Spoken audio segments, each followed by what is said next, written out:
Hello, my name's Isaac. I'm Jaylena, and this is Ember. And this is our 29-foot school bus that we turned into our tiny home. We're gonna do a tour. Let's get into it.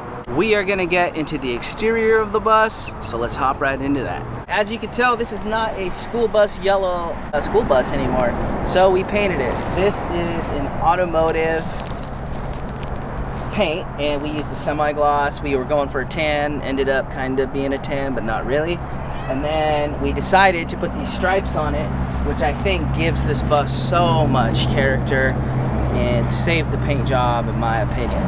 But the main bus is a automotive grade paint. Stripes are just rattle cans, you know. And then the roof, I completely prepped the roof, resealed all of those lines, and then I put it's a Henry's coating on the roof, but it's not the silicone stuff. Can't remember it off the top of my head, but we've had no leaks, so that roof is waterproof. We have a shore power port right here that goes to a 40 amp battery charger that tends our battery bank inside, and all of the lighting on this bus was switched over to LEDs from the old halogens that they used in 1998. Underneath the bus, we have a 25-gallon gray tank capacity, has a manual release, and it has a 12-volt switch release that's inside, and I just hung it with some of this threaded stuff and some aluminum. This is also the exhaust for our Propex thermostat controlled heater, which I probably need to tighten that up. That's looking a little sketchy.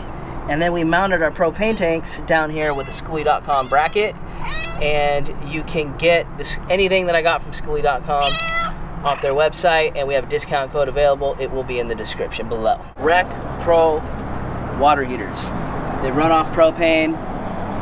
They don't use any propane. They hardly use any electricity. I love these water heaters. A lot of people are trying to run electric water heaters, and they just burn so much of your power. I think this is the best way to go. I use these so often, and again, we have a discount code below if you end up wanting to go with anything Rec Pro.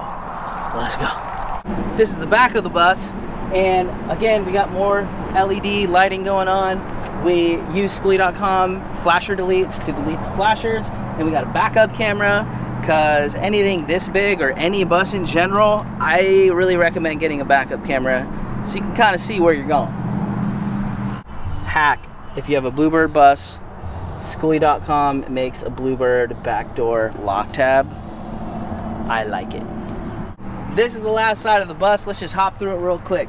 We use Schoolie.com window deletes to take what windows we wanted out. This is our poo vent going to our Ogo toilet that's inside that we'll show you later.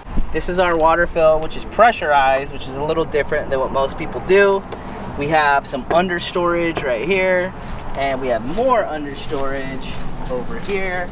So all of the space underneath the bus is completely used up. Our diesel heater tank is behind this little door right here, and then we got this exhaust for the diesel heater as well right here. We did convert the doors to kind of a house swinging door situation instead of the typical school bus butterfly doors. I don't know, I just kind of like it like this. Makes us feel a little bit more like home, but I think we should go inside and show you what's going on in here. So this is our breezeway, if you will. This is all real stone with grout, and then Isaac put this trim on here, and we have our area rug here to wipe our feet. We try not to wear shoes inside the bus, so we have a shoe rack here that we put our shoes, and then we each have a set of house shoes that don't leave the bus and we only wear inside the bus. This is the cockpit of the bus. If you have ever watched my channel before, or you know anything about me, I love school buses. I love keeping this part of the bus looking like a school bus. A lot of people try to make it not look like a school bus, but I don't. Anyways, what's going on up here? Pretty original. We do have the backup camera monitor right here, and then we've got our control panel over here, and I did custom wire some of this stuff.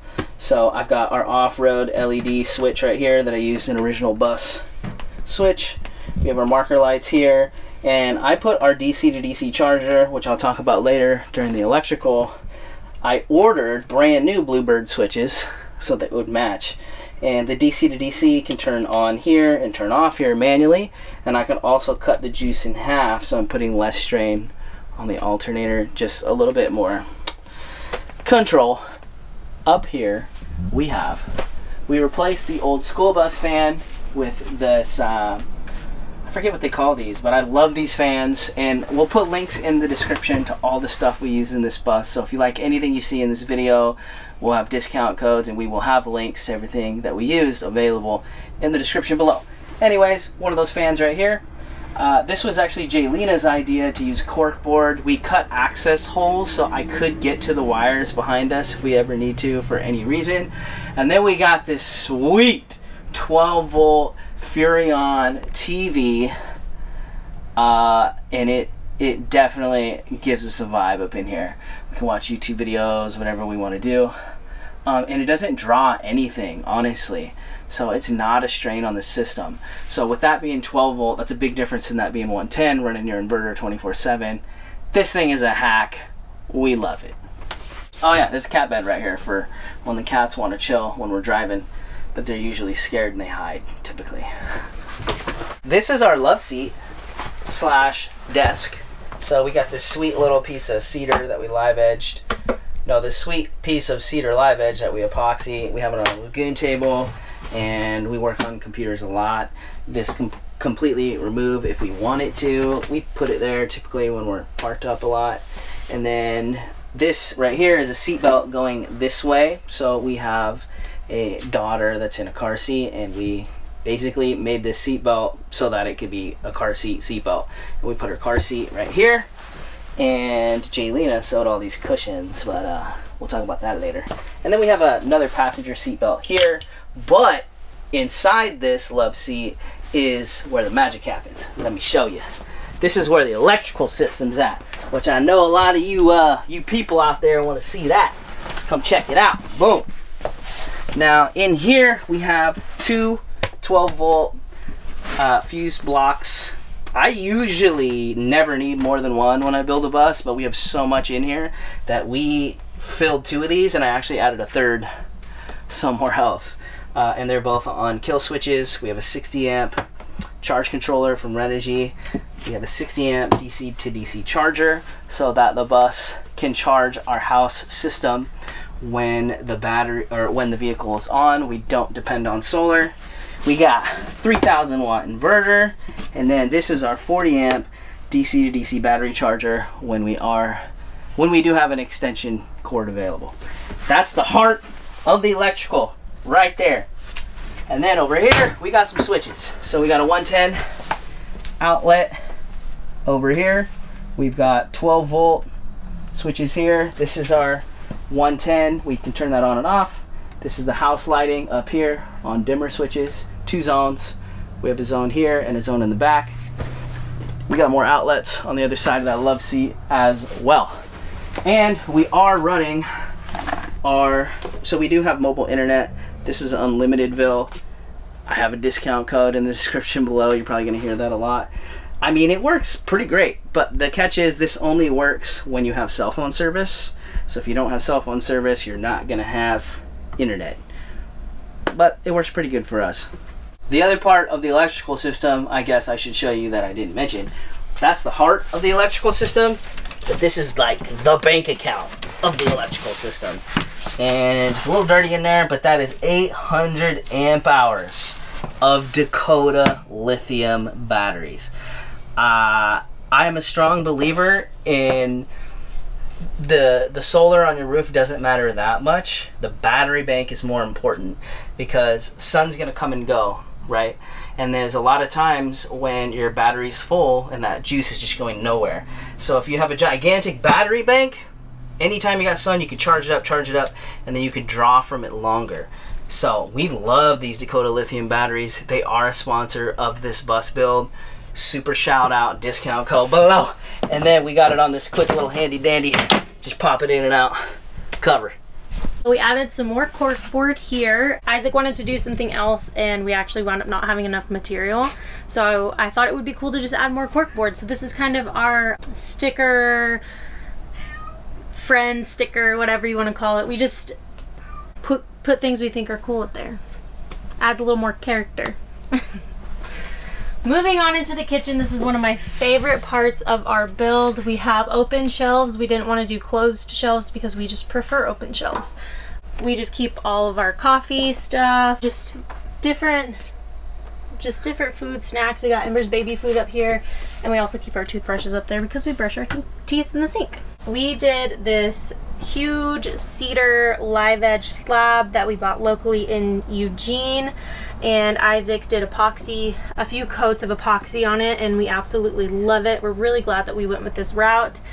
This is a Rec Pro oven and stove, which has been a game changer. I love cooking. I cook dinner pretty much every single night in here. We don't eat out too much, and so I do a lot of cooking, and it works great. We also, back then we used to do French press coffee. We still do sometimes, but when you're on the road and you have to get rid of the ground, sometimes it can be a bit of a hassle. So we gave in and we bought the smallest Keurig you can buy. It is 110, and we run the 110 every morning to make coffee, but it doesn't take that much power, and we are able to have our own Keurig cups, which is really, really nice for when we just want a real quick cup of coffee. We wound up going with a decent size sink. So this is pretty deep. It's a Ravati sink, and we have this faucet that can, if we want to, we can open the window. This window is actually one of the emergency windows that we can open out this way and have an outdoor shower if we want to, or whatever we want to use that for, but we're able to do that. This is where our water pump is. We turn it on and off here, and we have a dump valve, so we can close it and then we can dump to empty our gray tank. We have our trash and just other storage under there. I actually made these doors with the cane webbing, so all of the doors were made by me. We got these cute little Amazon doorknobs that keep breaking, so I don't know if I would recommend those. We have tons of drawer storage. So like this is where we keep all of our silverware, knives, stuff like that. And then we also have these drawer locks. They're a little bit pricey, but you never have to remember to lock your drawers, so you don't have to worry about them coming out when you're driving and everything just flying all over the place. We took a note from Jimmy and Natalie and ordered one of these paper towel holders that lock so the paper towels don't fly everywhere. We also have our hand towels here, our little fruit basket, and this is our temperature controlled Propex heater control panel thing. So we're able to set whatever temperature we want. This is the only heat source we use at nighttime, and it works great. So it just kicks on and off and keeps our whole bus at the temperature that we want to keep it at. And we keep our Max Air Fan remote here, and we have a Max Air Fan pretty close to the stove, so whenever we're cooking we just have the Max Air Fan going. Y'all, we have a 12-volt air conditioner. So this is from Rec Pro. They are a sponsor of the bus. They did hook this up.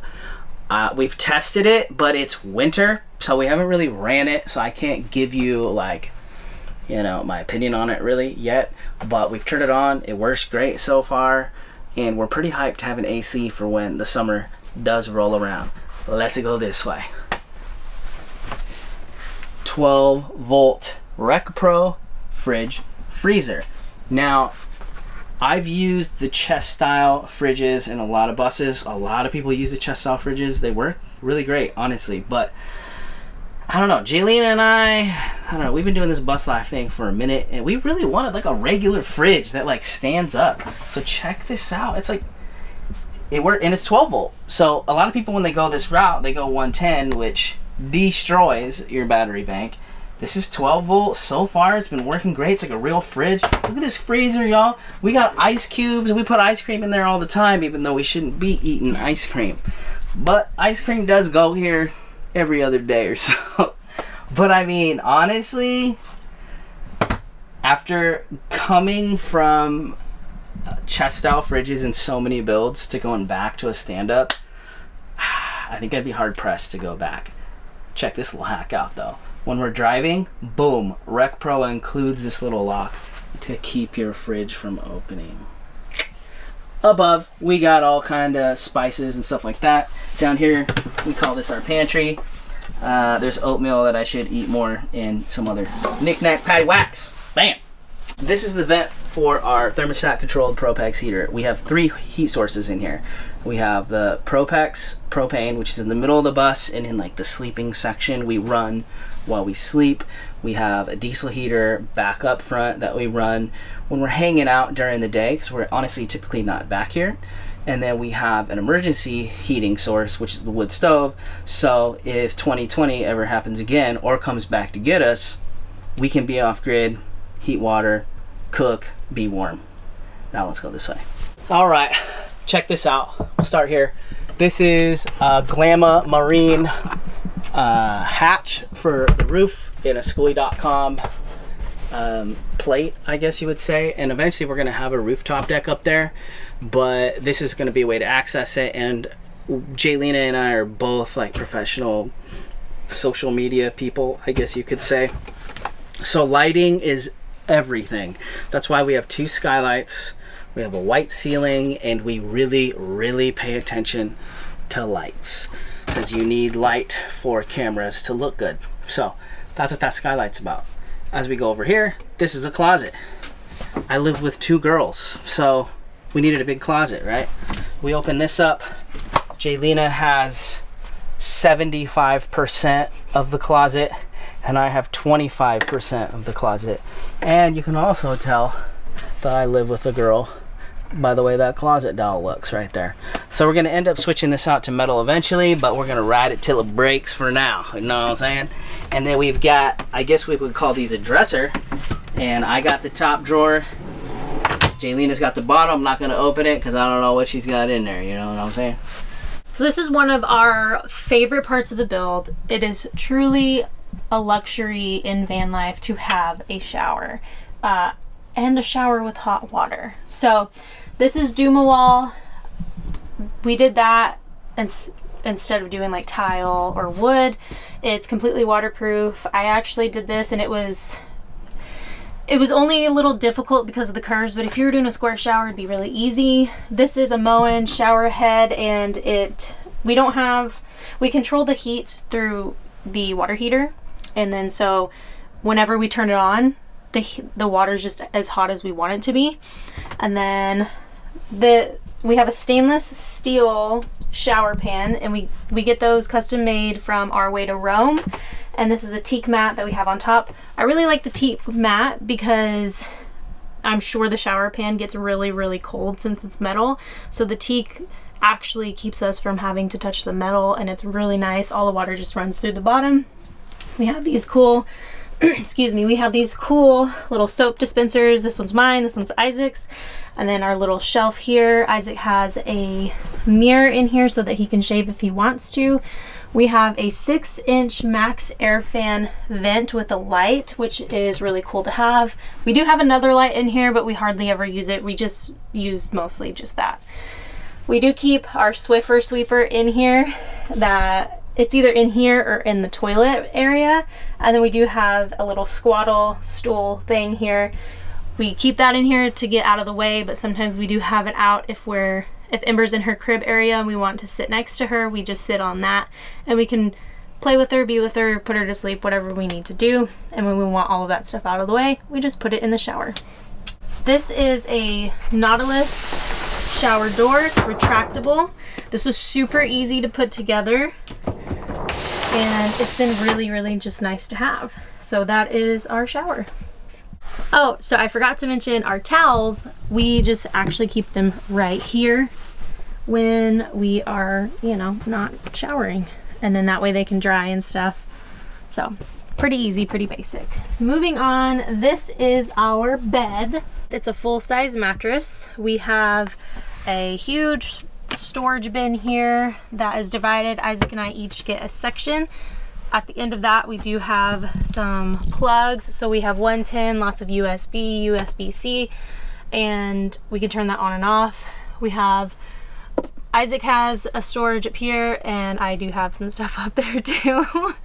And then this side is my side, and I have just tons of stuff up there. Toiletries, swimsuits, anything and everything that I could need. And then we have lots of pillows, and it's super comfortable back here. Lots of light. We have these curtains that just roll down and they snap closed, and then we just roll them up and snap them closed right there. We have some more of these fans that are absolutely great and keep us cool. More cork board.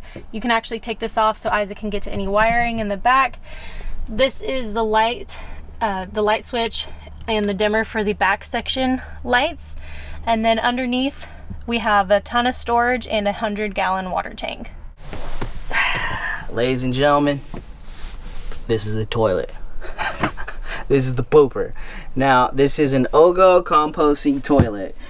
And we actually bought a Nature's Head first with the intention of putting it in here, and we ended up going with the Ogo. I'm gonna change so that you can see it better. Now, I honestly love the Ogo toilet. So it has electronic aggregator, so you just press a button, it'll mix it all up. The reason I really like this is because some of the other composting toilets, you have to take the whole toilet out to clean it, right? This toilet, I just open it up, take the bucket out, and then go dump it and get rid of it, and the housing all stays in place, right? The other thing I really like is you can buy a urine diversion kit right off their website and route it into your gray tank, which a lot of the other toilet companies, you got to rig something up or deal with a urine bottle inside your bus all the time. I love this toilet. They're not paying me to say that. Now that we've been living in here for a while, I love it even more.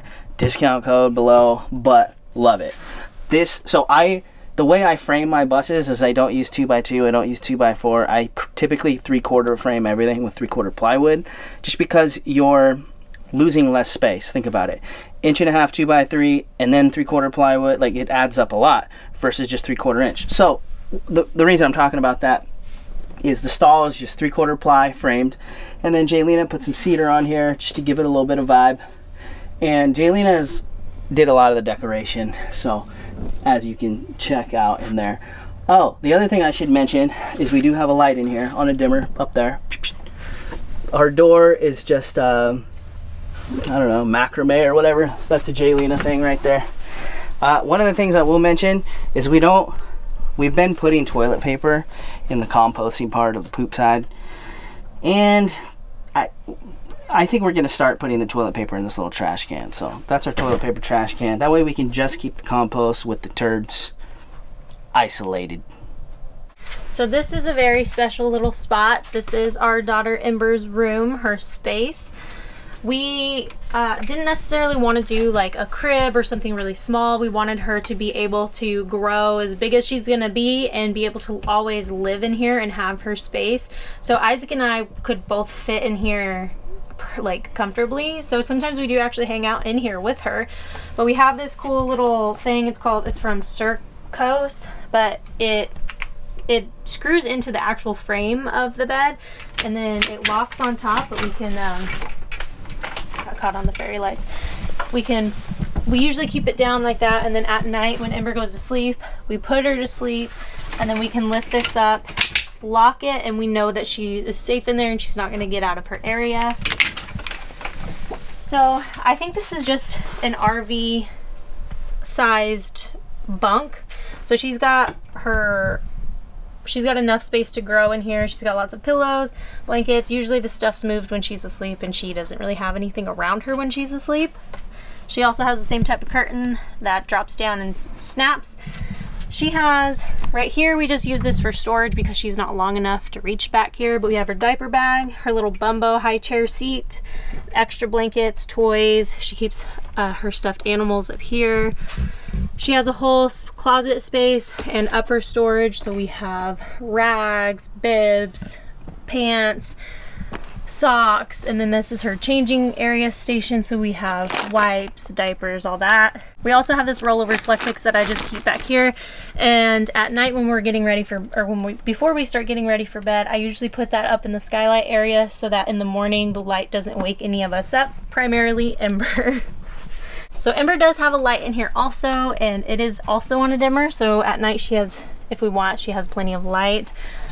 And then she also has these fairy lights and some of her own electrical stuff down here. So she has USB plugs here. You plug those in, turn her lights on, and she has a bunch of books in her book nook. And yeah, so that's Ember's space. Ember also has this huge drawer down here. Right now we just have her towels, her extra blankets, some of her newborn baby stuff, and this is where we keep her extra diapers and wipes. This is an accent wall that we did that we just thought was really cool. We have a few of them in here.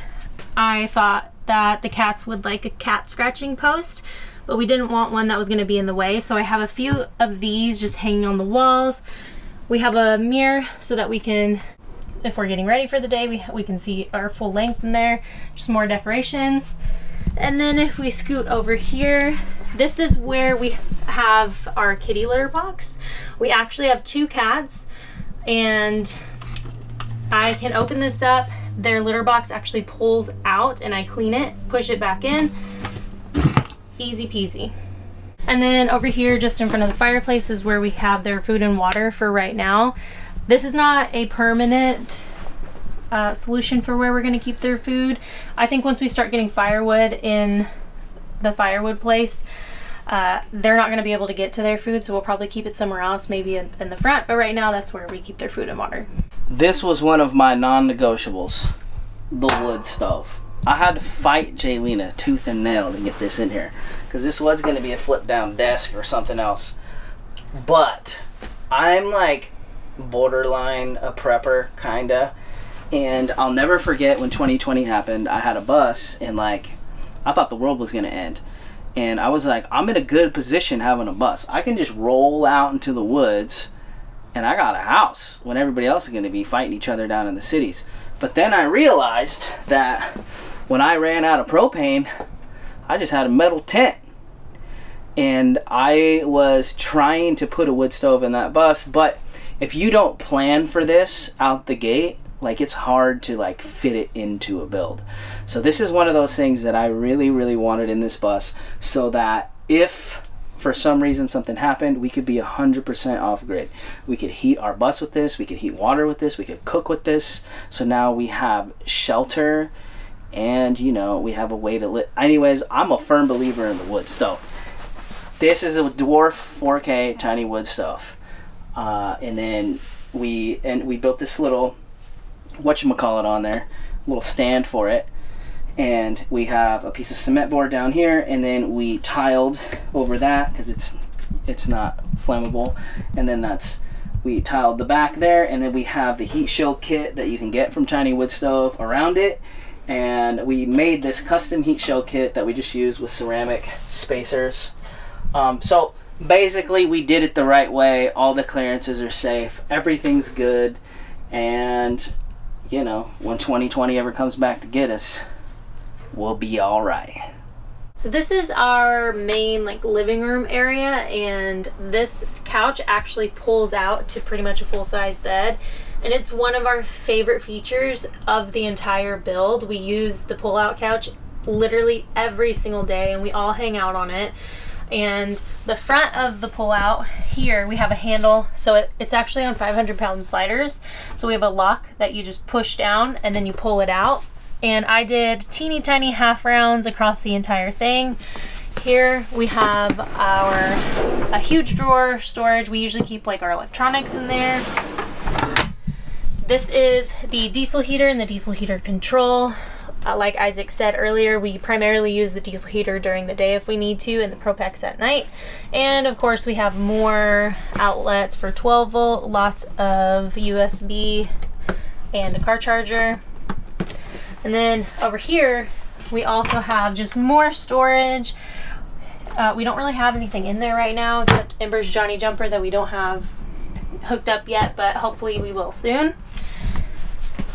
And a lot of people ask about this and wonder, we actually have this baby gate for like when we let Ember play. We don't want her to get into the front of the bus. So this actually goes right into these little hooks. Ugh. This is not going great. Okay.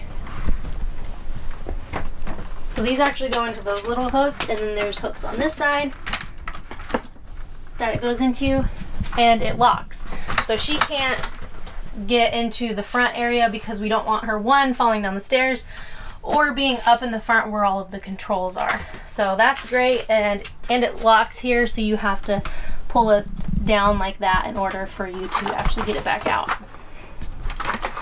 And then it just, I forget what that's called when it does this.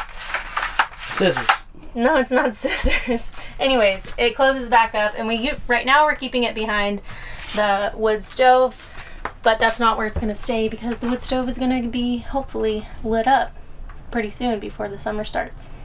We have this little macrame storage, which is pretty much where we primarily keep our remotes so we don't lose them. These cushions, we just got this fabric from Joann's, and I learned how to sew cushions while making these cushions, and it wasn't an easy task, but I made it happen, and I'm really proud of that. These curtains were actually just blackout curtains that you can buy from like Walmart or Target, and we cut them down to size, and I just hemmed them up. And then we bought leather, and we put these buttons on, snap buttons on them to hold all the curtains together when we are driving and stuff. The curtain rod that we chose was this stainless steel. It's kind of easy to put together, and you just, I think it's like 100 inches or something of stainless steel, and you cut it down to size, and then you just screw it on there. Super easy to work with. And we did that on both sides in the front, and so that's how we did our curtains. Let's talk about the roof. We have 600 watts of solar, so 300 watt solar panels down each side. We have the max air fan, we have 2 skylights, and we are going to have a rooftop deck in the back, but we're going to do that this summer. And then we got that 6-inch max air dome fan over there. So there's a lot of stuff on the roof. Now, a lot of people would be scared to make that many holes in the roof, but not I. Why? Because I'm Filipino. Kind of joking, but kind of not. But really though, I use Sikaflex 291 Marine. It's a really, really good sealant. So if there is anything that I'm worried about water, I'm using Sikaflex. And I've never had a problem with it. It's great stuff. So I'm honestly not scared to make holes or drill anything. Links in the description for that stuff. That stuff is great. So if you're resealing schoolie windows or doing anything like that, use Sikaflex. Also, I want to get into the nitty gritty right now. So our bus was completely gutted, demoed. We took all the rust out, and then we treated the rust with POR 15, which is a chemical that I really, really like for rust. And then we insulated the floor with Hush Mat, which is a controversial topic on YouTube. But typically I do 1-inch foam board, but I really didn't want to lose any head height in this bus at all. So I ended up going the Hush Mat route because it's basically just as thin as a sticker, right? We haven't lived in it long enough for me to give you a real review on it, but we insulated the floor with Hush Mat. We did 3/4 plywood over that, and then this is Life-Proof flooring, which I use every single time in a bus. This stuff is great. Now, we kill matted all of the metal on the walls and the ceiling after we patched everything up, right? And then we use Havelock wool to insulate all the walls and the ceiling. We use 1/4-inch cedar on the sides of the bus because I wanted something thin, because I like to pass wires through, and I like to pass like PEX through. I don't want to have my walls come out and I'm losing air, because that's the other thing too, is you need to have airflow in your buses so that water doesn't get trapped somewhere and create mold. You need airflow. So that's why I use a thin material on the walls. That's cedar. It's also water resistant, and then we painted it. And then in the roof we have shiplap pine, and that's 3/4-inch thick. And the reason that I really, really like the 3/4-inch thick pine on the ceiling is because it's strong. So when I frame with 3/4 plywood throughout the build, I can tack into the floor 3/4-inch plywood, and I can tack into the roof 3/4-inch plywood, and all of it comes together strong, right? Versus a 1/4-inch ceiling that has nothing there, it's not as strong. So those are the decisions that we made in this bus, and that's the reasons why. So thin walls and then 3/4 thick ceiling and roof. So as the build progresses and attaches together, it's just like a rock. Let's talk about what kind of bus this is. So this is a 29-foot bumper-to-bumper flat nose Bluebird 1998. So it's got that 5.9 12-valve diesel, which I was looking for this bus very, very specifically. The reason that I wanted this size of bus is because I think 30 feet or under is not bad to drive. Like my bus that I had before was a 5-window, and with the 3-foot deck extension, it was 25 feet. Wasn't bad. This 30-footer honestly doesn't feel much different to drive. And then the thing about this specific motor is they use this motor in so many things. They use this motor in Dodge Rams. They use this motor in equipment. It's a very common motor. Parts are easy to get, real easy to work on. So we went through quite the ordeal to find this bus, and the motor blew up as soon as we bought it. I'm not even going to talk about how much that cost. That was crazy. But we found the bus we were looking for specifically, and we're so happy with the size and the layout. So why did we buy this bus? Yeah. Well, when Isaac and I met, I had a small short bus. Isaac also had a small short bus, as well as Skuliana. Oh yeah. I had 3 buses, I think. Yeah. But I mean, we were living in smaller buses. And then we found out we were pregnant after many years of believing that I couldn't even have kids. So we had our miracle baby. And so we kind of at that point were at a rush to find a bus, but we wanted a very specific bus. Isaac wanted a specific engine and size and all of that. And so we found a different one. It didn't work out. And then we actually wound up finding this one. It did work out, but then the engine blew up. Yeah, we definitely questioned, like, were we making the right decision at that point? We wanted to get this bus done before the baby was born, and that did not happen because when the engine blew up, it put us back many, many, many months.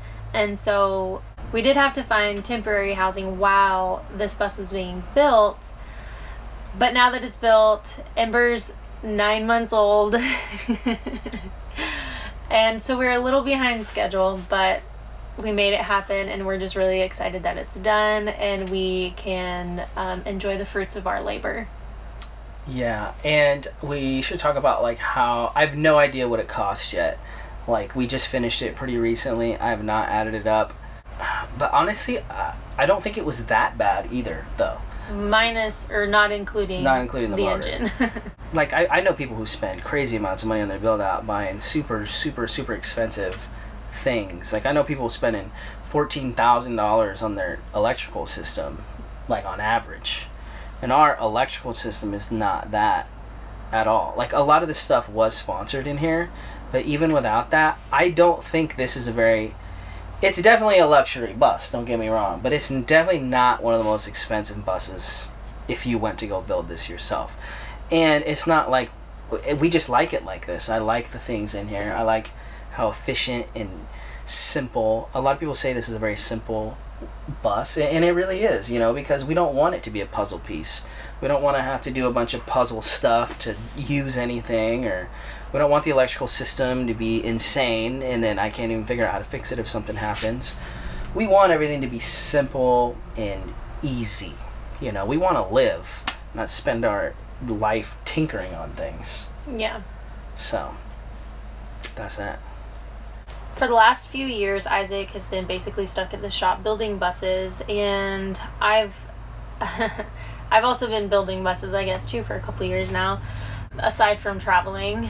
And so we kind of want to take a break on building and focus more on living our lives and spending time with our daughter.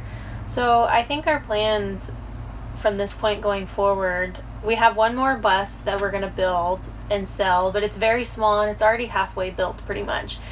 And after that, we're going to just spend some time on the road. We'll probably spend a decent amount of time just exploring Oregon, and then who knows where we'll go after that. So I think, yeah, we don't really have like a super set plan of like all these places that we want to go. We just know that we want to get out there and live our lives and enjoy our time together. because we haven't been able to do that for a very long time, or at all really, with Ember. So I think that's the goal. And we do have property too. Everybody's asking about it. We have no idea what we're gonna. It's not even on our radar. Like we just want to live our bus life right now, and we could just pull this onto the property and call it a day. Yeah, if we want to. So I don't think that's really what we want to do. We want to, you know, drive around a little bit, but we have that option. Yeah, and who knows what we'll do with that. We might do a tiny home build. I might sell it and get us something better. Who knows? Yeah, so that's kind of up in the air. It's not a main priority for us right now.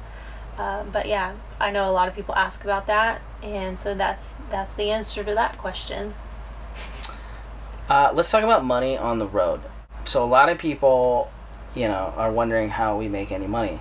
I've had a school bus conversion shop for the last years, right? And that's I've always had basically two businesses, right? I have the real business, which is a brick and mortar conversion company that's profitable, and I also have social media income. Two complete businesses that I pay taxes on every single year, and they don't need one another. I could survive off of either one. But I'm going to, like she mentioned earlier, I'm going to cut the conversion. I have no time. I hustle 24/7, 0 days off, no time. So I'm going to go, basically I'm going to end the conversion company so that we can spend time as a family. I'm going to keep the social media side business going, and I'm also going to add music. I want to go back into the music industry. I just want to be creative and less construction orientated. So I want to create. I want to have ideas, and I'm just that kind of person. That's what I do for a living, social media stuff. That's what I'm going to be doing. What do you do? I have been doing social media full time for like, I don't know, 4 or 5 years now, and I don't make $1 million, but I make enough to get by, and that's really the most important thing for me. I would rather hustle and work for myself and make enough money to pay my bills and feed my family, and instead of showing up to a 9 to 5 every single day wishing that I was outside or wishing I was doing something else. I know a lot of people don't believe that like YouTube or Instagram or social media is a real job, but it's a lot of work, and if it was so easy, everyone would do it. But the thing is you have to wake up every day and you have to work all day, every single day. You're either filming what you're doing, editing, you know, there's just so much that goes into it that people just don't know because they don't do it. And I would much rather spend all my time doing that because it's for me and it gives me the opportunity to be with my daughter every single day and not have to go to a real job and sit in an office or sit behind a computer for 8 to 12 hours a day. And something that always sticks out for me when I think about it is a friend of mine posted on Facebook the other day, somewhat recently, and she was talking about how she works 12 hours and it's like an 1.5 hour commute, so that's another 2.5 hours, and then there's like 7 or 8 hours of sleep, so she only gets to spend time with her baby, whom she just went back to work after maternity leave, for 2 hours a day. That's all she gets, 2 hours 5 days a week with her kid. And then of course she has her days off, but you know, I'm really grateful and thankful for that we're both able to spend the majority of our time with our daughter because of what we do for a living outside of bus building. And that's a part of the reason why, you know, Isaac doesn't want to do that anymore, so that he can have that opportunity. Because building this bus, he's working all day every day. So yeah, we both do social media full time, and it's working for us, and that's how we're able to continue this lifestyle and be out there on the road. And if you're watching this video, a lot of you are to thank for that, so we're really grateful for all of you who are watching and all of you who do follow our channels and our journeys and support us. And I'm sure a lot of you are just watching the tour just to watch the tour, but we are grateful for, you know, our YouTube community and our Instagram community, you know. Thank you. So I'm Isaac. I'm Jaylina. And we have a daughter named Ember, who we have somebody watching right now, because we would not be able to make this tour with a 9-month-old screaming at us. And she's a wild child. Anyway, so if you just happen to click on this tour and you're checking out our bus that we just completed, we both have YouTube channels, we both have social media, and if you want to follow our journeys, all that stuff will be below. Again, if there's anything you've seen in this bus that you like, we have discount codes for half of it, and then we have Amazon links for the other half. Yeah, we hope to see you on some of the other platforms, and we hope to continue to see you on our channels as we live our adventure in this bus. Yeah, so if you guys are watching this, you're probably on Isaac's channel, which is a bus life story, and then I have a channel called Leave Her Wild, and we both post bus life, van life stuff. So hopefully we'll be on the road soon and we'll be able to share those journeys with you. And before we take this out, I just want to give you guys some encouragement. If you're thinking about building a bus, you can do it. And my advice for you is don't do too much your first build. I was talking to somebody the other day about this. I couldn't have built this bus my first time. Yeah. No way. I've built tons of buses to build this bus. Like, and if I would have attempted this the first time around, I would have gave up and it would have been janky. And there's a lot of buses that don't get completed. So it's like, just do the best you can, be realistic, and take it out on a, be simple, take it out on a trip, and then you'll really know what you need and what you don't need. Yeah, you know, live. That's what it's really about, you know, not the Instagram photos, which I am an Instagrammer. But just do it, right? Do it simple, do something that you think you can get done. Build a bus, build a van, go live your adventure, right? And then as you learn from that experience, then you could build something else a little more crazy, you know? This might be the last bus. Well, I got one more bus to go. All right, y'all, we've been talking forever. Anything else you want to say? Thank you for watching. Thank you for watching our tour. And we're so excited to present to you our bus. Do we have a name? Everyone wants to know. We're leaning towards Bones, but I'm still not 100%. I like Bones. I like Bones too. Maybe, what do you think? Maybe that's the name. Thank you guys for watching. We'll see you guys in another video. Peace.